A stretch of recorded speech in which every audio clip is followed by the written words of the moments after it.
Bonjour à tous, c'est une joie de se retrouver dimanche après dimanche pour louer notre Dieu et je vous invite ce matin là où vous êtes à vous tenir debout, qu'on puisse tous ensemble célébrer et adorer notre Dieu.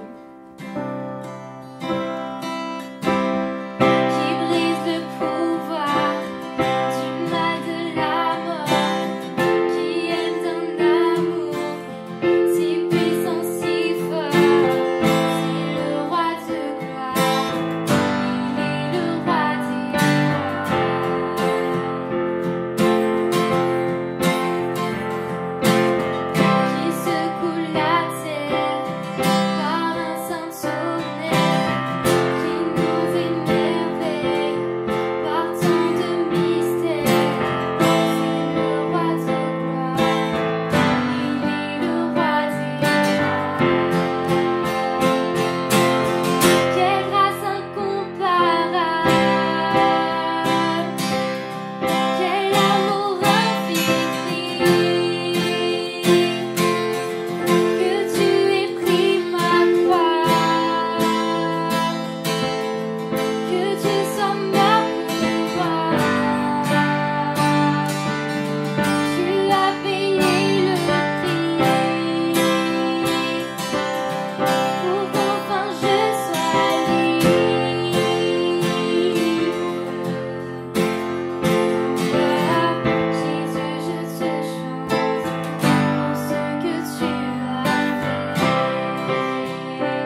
Voilà, bonjour à tous. Encore heureux ce matin de pouvoir se retrouver et donner une suite au message précédent. L'amour ne périt jamais. C'était le titre de mon message précédent avec l'histoire du miracle de Cana. Ce matin, je voudrais aller beaucoup plus loin, donner des clés et parler aussi des langages d'amour. S'aimer, ce n'est pas se regarder l'un l'autre, mais c'est regarder ensemble dans la même direction.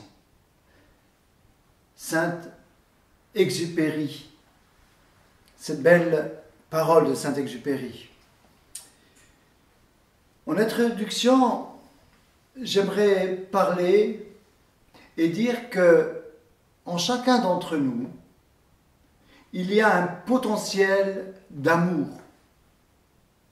J'aimerais imaginer en disant que notre vie est à l'image d'un grand récipient ou d'une bouteille qui, dès le départ de notre vie, on a à l'intérieur un potentiel d'amour. Et ce potentiel d'amour va diminuer. J'aimerais imaginer cela avec ma nouvelle décoration intérieure. Bon, ma femme n'a pas encore vu. Mais voilà, pour dire qu'au départ de notre vie, nous avons ce potentiel qui est plein. Ensuite, j'ai mis des colorants pour qu'on puisse voir. Ensuite, les épreuves de la vie, la routine, les enfants, les factures, les difficultés, la maladie, que sais-je, vont faire que dans notre vie de couple, ça va commencer à diminuer. À force de donner dans ce potentiel, la quantité va commencer à diminuer et c'est une réalité. Ce potentiel n'est plus le même. Il a été diminué par tout un tas de choses que vous savez mieux que moi-même. Et ensuite, ça continue. On se rend compte que ce potentiel a diminué. Et si nous ne faisons rien, ça va continuer à diminuer. Et malheureusement, ensuite c'est vide. Et pour d'autres, l'état est vraiment catastrophique, l'état intérieur. Alors ce matin, tu te retrouves peut-être à un certain niveau de ces bouteilles, mais j'aimerais dire que peut-être dans ta vie, ce potentiel d'amour, ce potentiel de vie a diminué. Mais la bonne nouvelle de ce matin, c'est qu'il y a une source d'eau vive qui coule et si tu prends ton récipient là où il est, tu peux le remplir tout à nouveau. Je disais encore avant-hier à un ami que malheureusement le constat dans les couples, c'est qu'à un moment, on ne peut plus donner ce qu'on n'a pas. Lorsqu'il n'y a plus d'amour, plus de sentiments, et c'est triste d'arriver à ce constat, certains vont se séparer en disant « je ne l'aime plus ». En réalité, ce potentiel est vide et on ne peut pas donner ce qu'on n'a pas. C'est pour cela que la bonne nouvelle, et c'est ce que nous allons voir ensemble ce matin, des clés pour pouvoir à nouveau revenir sur ce potentiel d'amour. Alors, quelques chiffres ce matin. Important de voir, je regardais sur internet, les causes de séparation. Et on dénombre aujourd'hui malheureusement environ 130 000 divorces en France. À peu près 46% de séparation. Je ne parle pas ensuite d'autres unions, je parle uniquement des mariages. Ensuite, il y en a qui vivent à l'alcool, il y a toutes ces choses, mais cela n'est pas répertorié. Alors, savez-vous que la principale cause de divorce, malheureusement, c'est l'infidélité. L'infidélité est la première cause de divorce, mais pas la seule. Je disais qu'il y a une des causes, c'est le manque de sentiments, comme je le disais, le manque d'amour qui à un moment diminue. Impression dans le couple que la femme ou l'homme passe au second plan. Voilà, tout cela sont des causes. La routine ou peur de l'engagement. Les raisons de se séparer sont nombreuses.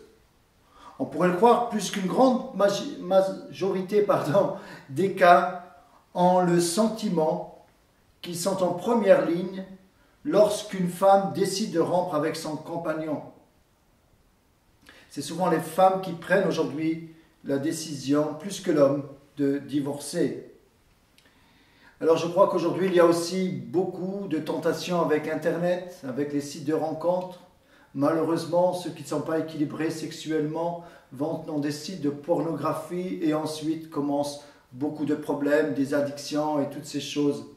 Alors ce matin, je ne veux pas dresser un tableau sur ce qui est négatif.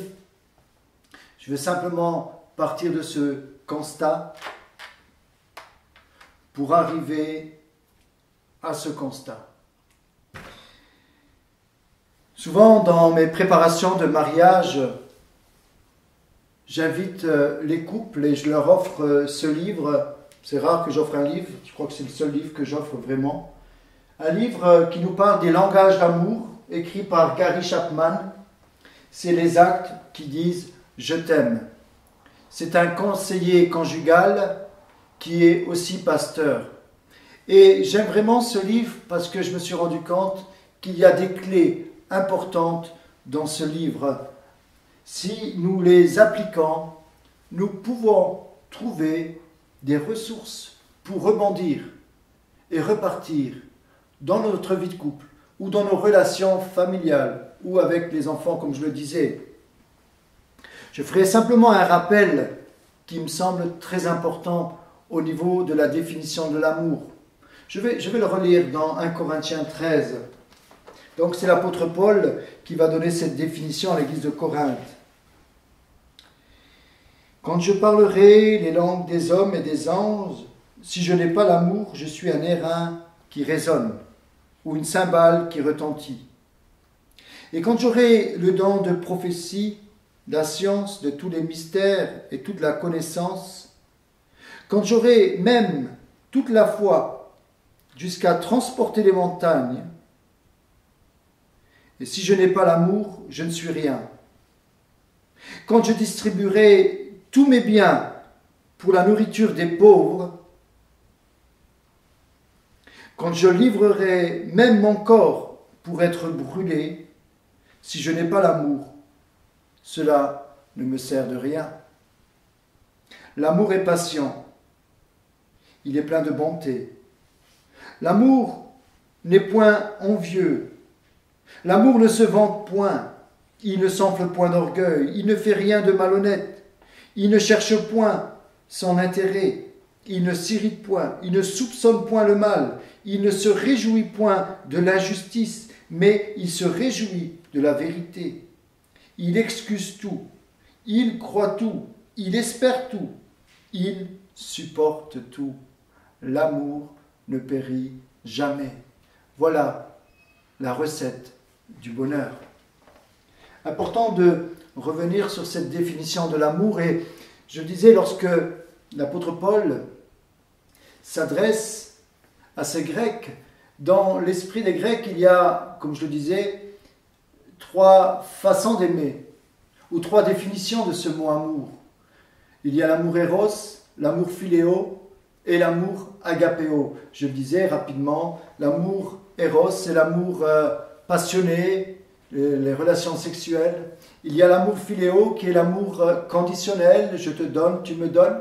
Et il y a l'amour agapéo, agapé, qui est l'amour inconditionnel. Je te donne tout simplement parce que je t'aime, parce que je t'apprécie. Je ne cherche rien en retour. Et lorsqu'on comprend que c'est un ensemble, bien sûr que la vie sexuelle dans un couple est important, que l'amour conditionnel est important, mais surtout, là où il faut s'arrêter, c'est l'amour inconditionnel. Pourquoi? Parce que la Bible nous dit que le vrai amour, c'est le don de soi. Alors je voudrais aller plus loin ce matin en parlant de ce langage d'amour. Alors, ce conseiller conjugal va donner des clés. Et il va dire que, voilà, il y a 5 langages d'amour. Il va parler des paroles valorisantes, comme premier langage, comme un des langages, pardon, les moments de qualité, il va parler des cadeaux, des services rendus et le toucher physique. 5 langages d'amour. Si par exemple mon épouse est chinoise, bon, on va se dire mais pourquoi il a rencontré, bon bref, mais si mon épouse est chinoise et moi que je suis italien et on ne se comprend pas, par contre, on a une langue en commun qui est l'anglais, on va pouvoir correspondre avec cette langue qui va pouvoir nous unir et nous aider à nous comprendre, l'anglais. Et dans les langages d'amour, j'aimerais dire que si ton épouse parle un certain langage et toi tu parles un autre, vous n'allez pas vous comprendre. Je donne un exemple. Si par exemple ton épouse ou ton mari aime les paroles valorisantes et que tu ne lui en donnes jamais, mais par contre, tu viens toujours lui ramener des cadeaux, c'est bien les cadeaux. Mais à un moment, elle se dit, mais moi j'aime que tu me dises que tu m'aimes, que je suis belle, que je suis beau. J'aime que tu me complimentes, que c'est bon quand je cuisine. Bon, quand c'est moins bon, tu peux me le dire aussi, mais en règle générale, tu peux me faire des compliments. Mais lorsque nous ne sommes pas sensibles à ces deux langages, forcément, il y aura des incompréhensions. Et c'est ce que j'aime dans ce livre, c'est que, au travers de ces langages, on peut apprendre à faire plaisir à l'autre. Alors, je vais parler un petit peu de ces langages. Alors, ces langages d'amour s'appliquent pas seulement pour la vie de couple, mais dans les relations, quelles qu'elles soient familiales, envers les parents, envers les enfants envers les parents et envers les amis, les proches. Je pense qu'il y a aujourd'hui beaucoup de carences dans les couples à cause de cela, simplement parce qu'on n'est pas assez à l'écoute de l'autre par rapport à ses besoins. Pour nous chrétiens, nous croyons qu'il y a la force de la prière. Et bien souvent, nous prions pour que Dieu intervienne dans des situations, et c'est important, il faut le faire. Des fois, ça débloque des situations. Mais j'aimerais dire que des fois, ce n'est pas simplement une question de prière. C'est aussi une question de sagesse, de bon sens, et aussi de compréhension de ce qu'est l'amour et de notre responsabilité de se donner à l'autre. Si des fois, il y a des choses que nous devons faire que nous ne faisons pas, n'allons pas chercher dans la prière que Dieu le fasse à notre place. Je ne pense pas que c'est juste. Dieu n'est pas notre serviteur, il est notre maître. Amen.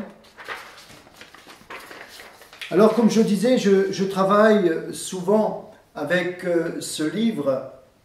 Et voilà, une des premiers langages d'amour, on peut les mettre dans l'ordre que l'on veut, c'est les paroles valorisantes. Alors, les paroles valorisantes. Souvent, nous ne réalisons pas la portée d'une parole. Je dis souvent, nos paroles sont créatrices ou sont destructrices. Si par exemple, je vais dire à mon épouse « je t'aime », cela va renforcer son amour intérieur, son amour propre, ses sentiments envers moi. Mais si je vais lui dire « je ne t'aime pas », cela va causer une frustration, une blessure et également peut-être une certaine haine ou en tout cas une blessure. C'est la même chose lorsque nous disons cela à nos enfants ou les enfants envers leurs parents ou envers des amis. Bien souvent, on ne se rend pas compte de la portée de nos paroles. Les paroles sont créatrices.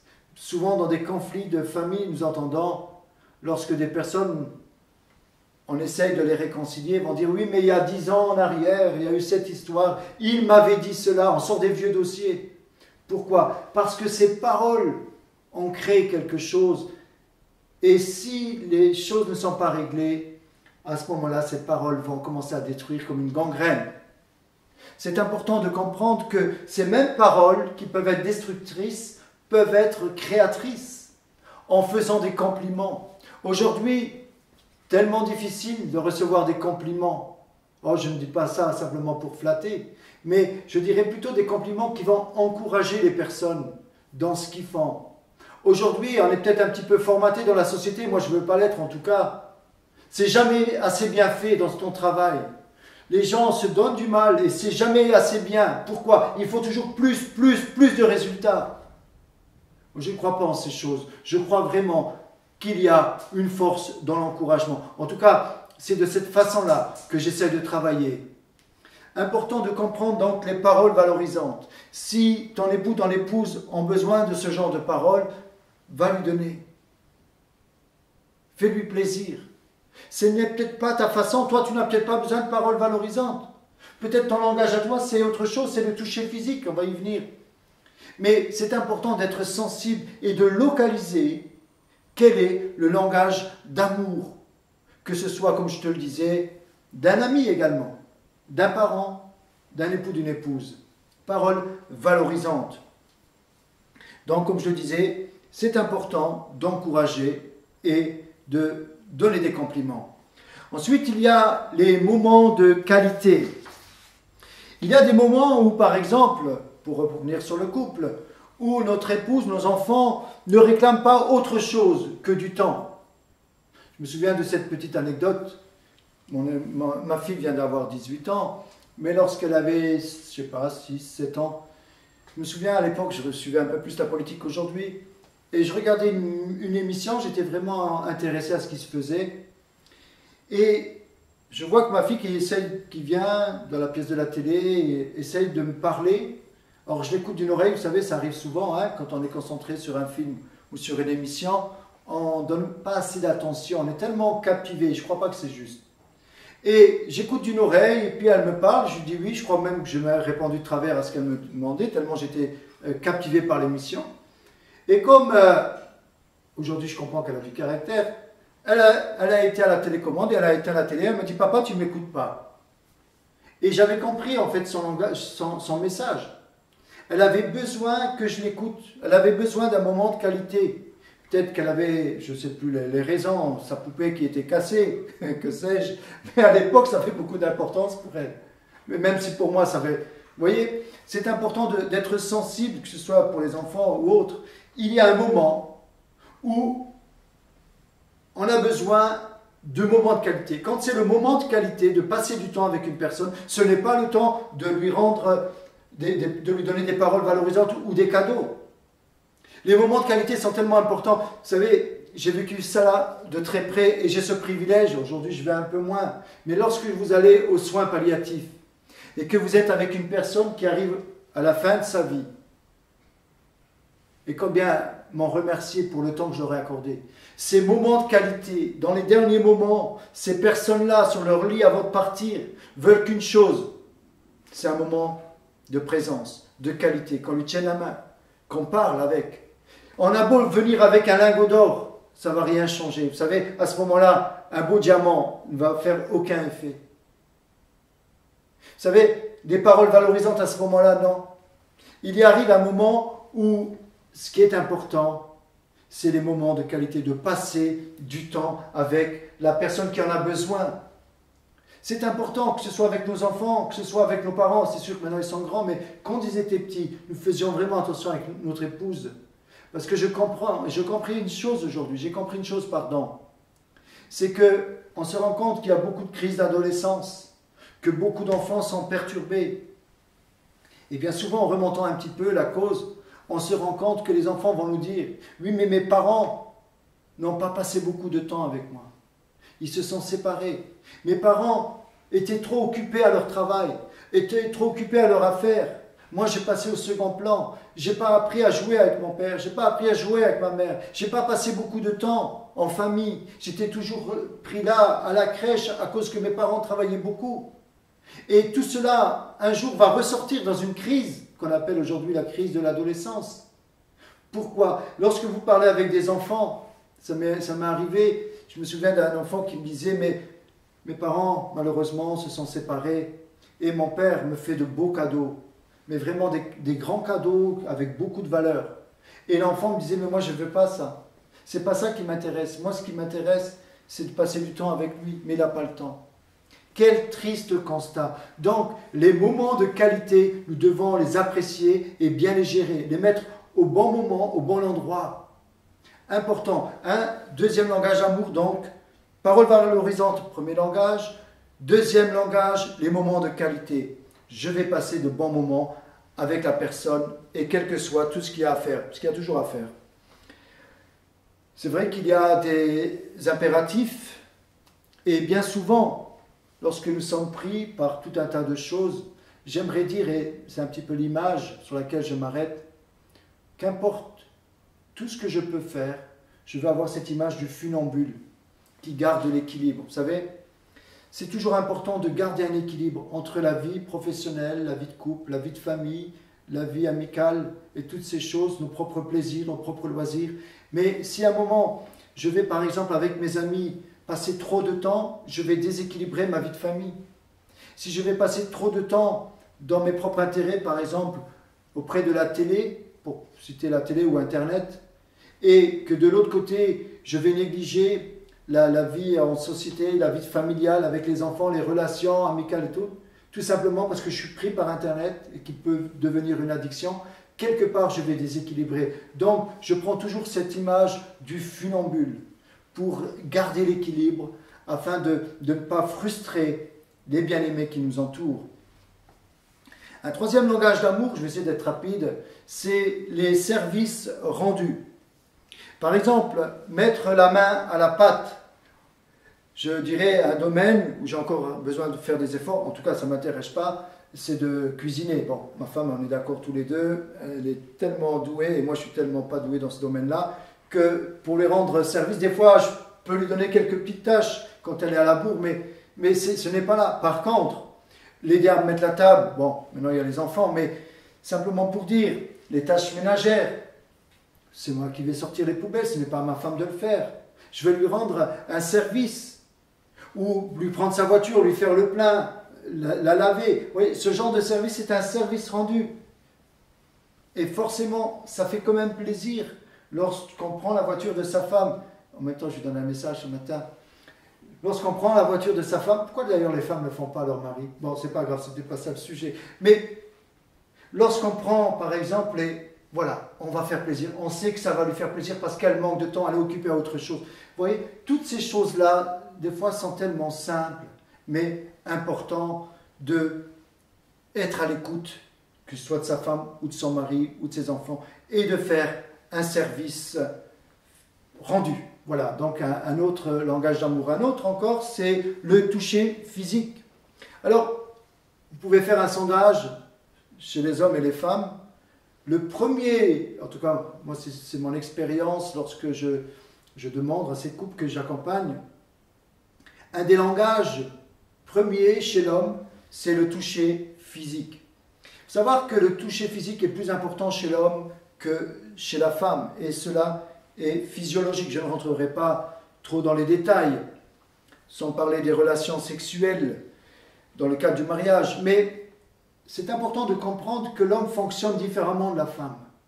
C'est pour ça que l'homme est plus sensible aux caresses que la femme. Bon, comme j'ai dit, je ne veux pas rentrer dans les détails, mais c'est important de comprendre que l'homme peut être plus tactile que la femme. C'est simplement le toucher physique, ou ça peut être l'inverse. La femme peut être, c'est pas une règle non plus, la femme peut être plus sensible au toucher physique, mais si l'homme, son mari, ne va pas la câliner, ne va pas être là où elle a besoin de caresses, de douceur, quelque part il va avoir une frustration. Sa femme peut se dire, mais je ne l'attire plus, ou son mari. Il faut quand même dire les choses. L'importance du toucher physique. L'un va réagir différemment de l'autre. Il y en a qui n'aiment pas qu'on les touche, ok. Peut-être ce n'est pas ton langage d'amour, mais peut-être ton langage c'est plutôt des paroles valorisantes, ok.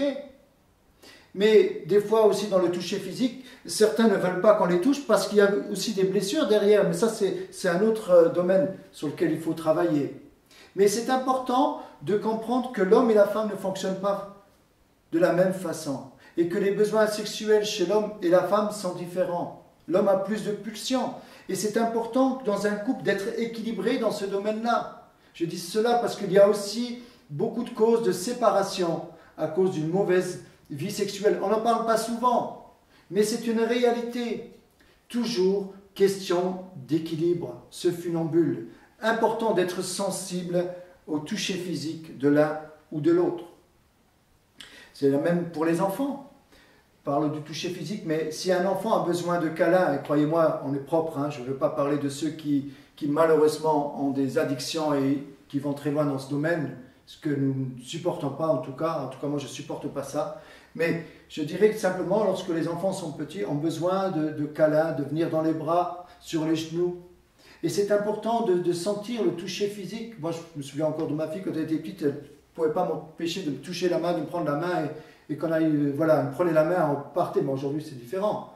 Bien sûr, elle est grande, ce serait même inquiétant, l'inverse.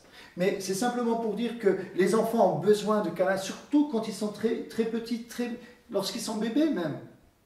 1 an, 2 ans, 3 ans, ils enregistrent ce côté affectif, ce côté relationnel, ce toucher physique. Et c'est important d'être sensible à prendre dans les bras. C'est la même chose lorsqu'on serre un ami dans les bras. Il y a quelque chose qui passe. Et je crois qu'avec ce qui s'est passé, ces gestes barrières dans lesquels nous respectons à cause de la Covid, mais nous nous rendons compte que cela crée aussi une crise sociale. Le fait de ne plus se toucher, de ne plus s'embrasser. Mais bon, on se soumet aux règles, bien sûr, mais on a hâte de pouvoir se serrer dans les bras. Et cela est important. Bien sûr, je ne parle pas du couple, hein, je parle des amis, il ne faut pas attendre. Hein. Voilà, pardon.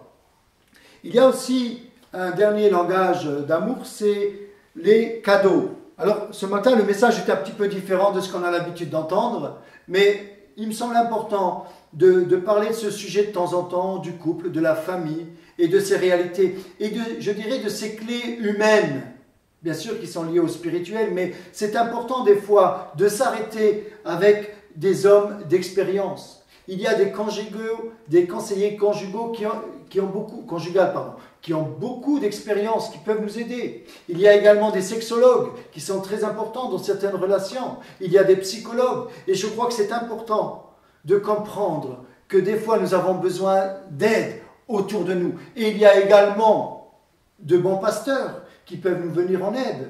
Et c'est important de se confier en des hommes de confiance, des hommes d'expérience aussi, et des hommes qui ont fait leurs preuves. Je ne vais pas aller voir un conseiller conjugal qui a son 3e, 4e divorce. Je préfère aller chez quelqu'un qui a compris la valeur du mariage. Bref, je ne veux pas juger ce matin. Alors le dernier langage d'amour, c'est les cadeaux. Si tu sais que ton mari ou ta femme ou tes enfants aiment ceci ou cela, je crois que, dit la parole de Dieu, les présents ouvrent le cœur.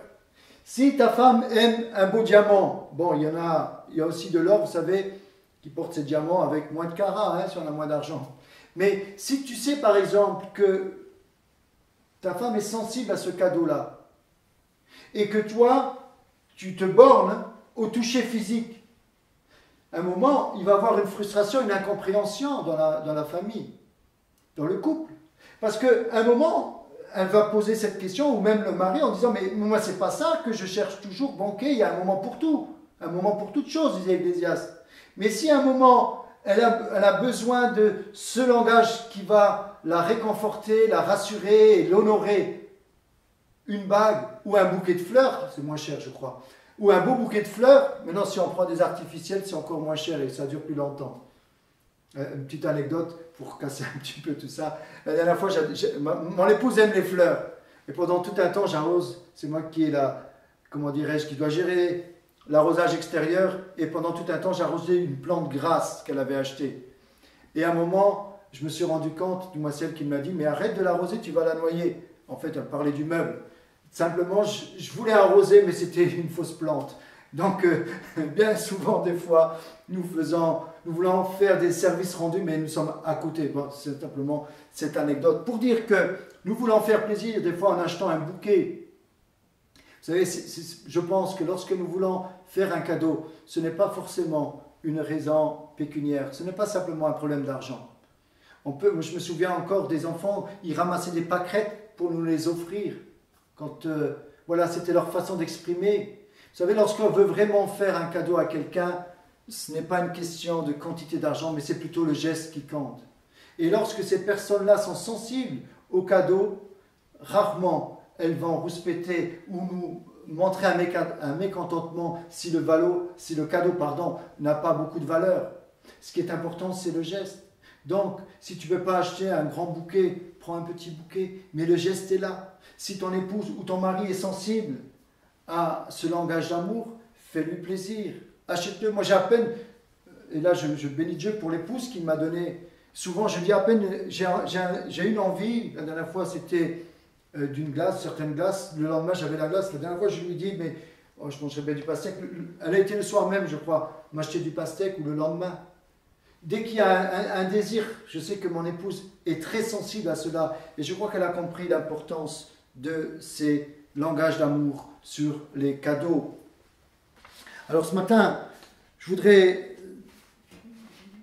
pas aller trop loin, je donnerai simplement une petite anecdote pour dire que c'est important d'apprendre à se faire plaisir l'un envers l'autre. Et l'amour, comme je le disais, c'est le don de soi. Lorsqu'on comprend cela, dans tous les domaines, lorsqu'on apprend à se donner, on va comprendre qu'il y a plus de joie à donner qu'à recevoir.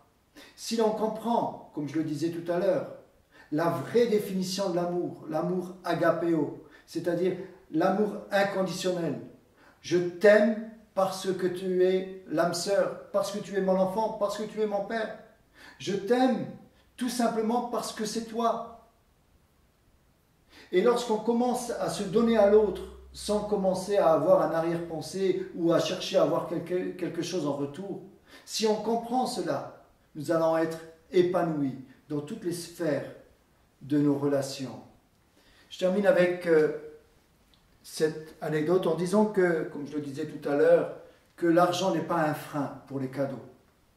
Nous pouvons aussi des fois mettre notre foi en action pour que Dieu nous vienne en aide. Vous savez, j'ai souvent dit à mon épouse ou à mes enfants, pour moi l'argent ce n'est pas un problème.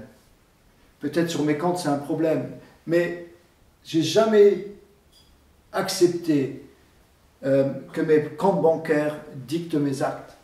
J'ai souvent dit, Seigneur, tu es celui qui pourvoit. J'ai envie de faire plaisir, donne-moi les ressources nécessaires pour y arriver. Et souvent, Dieu peut nous aider. Je me rappelle, et avant cette petite anecdote, pour dire que l'argent n'est pas un problème, si nous plaçons notre foi en Dieu. Je me rappelle, je crois que c'était Alexandre, il était petit. À l'époque, ce n'était pas évident, on voulait de construire, c'est assez compliqué, on comptait les francs, je crois, ou les euros, je ne sais plus, les euros. Et il voulait un VTT. À l'époque, c'était un peu compliqué, comme je le disais. Et je lui dis, écoute, mon chéri, il n'y a pas de problème, on va prier. Tu sais, Dieu est grand, Dieu connaît tes besoins. Et on a prié ensemble. Le lendemain, ou le surlendemain, je ne peux plus vous dire exactement, ça remonte quand même à une vingtaine d'années, je vais chez un client, il me dit, écoutez monsieur, bon il savait que je m'occupais aussi un peu d'humanitaire, tout ça, il me dit, mais est-ce que vous ne voulez pas me débarrasser de ce vélo? Je me rappelle encore de l'endroit. Et je dis, ok. Alors dans mon cœur, j'étais en train de remercier Dieu pour l'exaucement de ma prière pendant que la personne me demandait. Et à l'époque, j'avais ce camion, cette grosse camionnette, j'ai pris le vélo, je l'ai mis. Et sur la route, je téléphone à mon fils en lui disant, écoute, Dieu a exaucé ta prière. Et je suis venu, je vous dis, le lendemain, avec ce vélo que je lui ai donné, un VTT. Dieu n'avait pas tardé à exaucer notre prière. Pourquoi? Parce que l'argent ne doit pas être un frein. Plaçons notre confiance en Dieu. Lui pourra pouvoir. Il savait très bien que cet enfant avait besoin d'un vélo que je ne pouvais pas donner. Et Dieu a permis que cet enfant ait cela. Voilà donc, petite anecdote, voilà cette anecdote, cette petite histoire. Il était une fois un homme très pauvre qui vivait avec son épouse. Un jour, son épouse, qui avait de longs cheveux, lui demanda de lui acheter un peigne pour parvenir à se coiffer. Ça remonte, hein. L'homme, très désolé, lui dit qu'il n'avait même pas assez d'argent pour réparer le bracelet de sa montre qu'il venait de casser. Émue, elle aussi, elle n'insista pas pour sa demande. L'homme alla à son travail en passant chez l'horloger. Il lui revendit sa montre abîmée à bas prix et s'en alla acheter un peigne pour son épouse. Le soir, il revint à la maison, le peigne dans la main, prêt à l'offrir.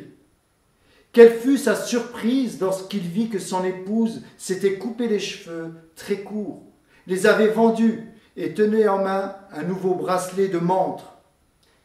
Des larmes coulèrent simultanément de leurs yeux, non pas pour l'inutilité de leur acte, mais pour la réciprocité de leur amour. Amen. Quel beau témoignage dans ce couple. Alors je termine simplement avec cette phrase que je cite souvent, qui est née par une épreuve de la vie. Ok pour le meilleur, mais dans le pire, on doit donner le meilleur. Comme je le disais, nous sommes mariés pour le meilleur et pour le pire. Et le pire est une opportunité pour donner le meilleur dans tous les domaines de nos relations. Que Dieu vous bénisse.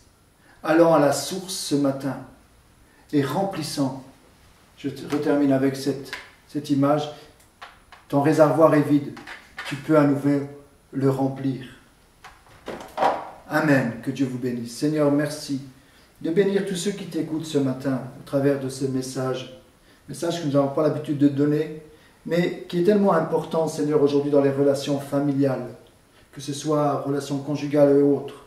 Seigneur, je te prie simplement, révèle-toi comme ce Dieu d'amour. Révèle-toi au cœur de ceux qui sont dans le besoin. Je te prie pour tous ceux qui sont dans des situations de difficultés, de souffrances, de blessures, tous ceux qui ont vidé leur réservoir émotionnel, leur réservoir d'amour, leur potentiel d'amour. Je te prie, Seigneur, ce matin, pour ceux qui nous écoutent, afin que tu puisses tout à nouveau, Seigneur, ouvrir le robinet et remplir jusqu'à ce que cela déborde, comme tu disais toi-même, Jésus. Si quelqu'un vient à moi, des fleuves d'eau vive couleront de son sein, comme dit l'Écriture. Lorsque nous venons à toi, Seigneur, tu nous assures vraiment de nous remplir de ton eau vive, de nous désaltérer et de nous renouveler dans nos sentiments. Au nom de Jésus, Amen.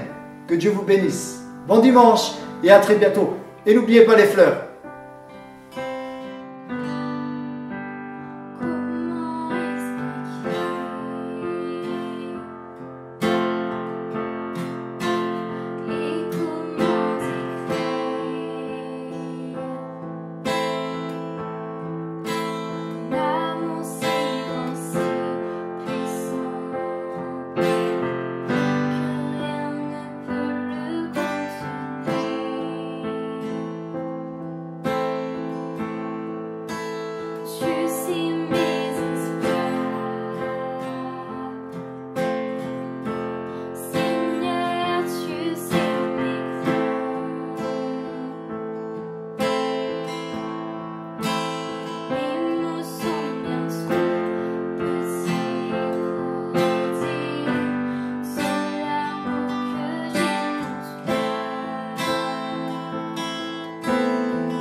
Merci à tous d'avoir suivi ce culte. On se donne rendez-vous la semaine prochaine. Que Dieu vous bénisse.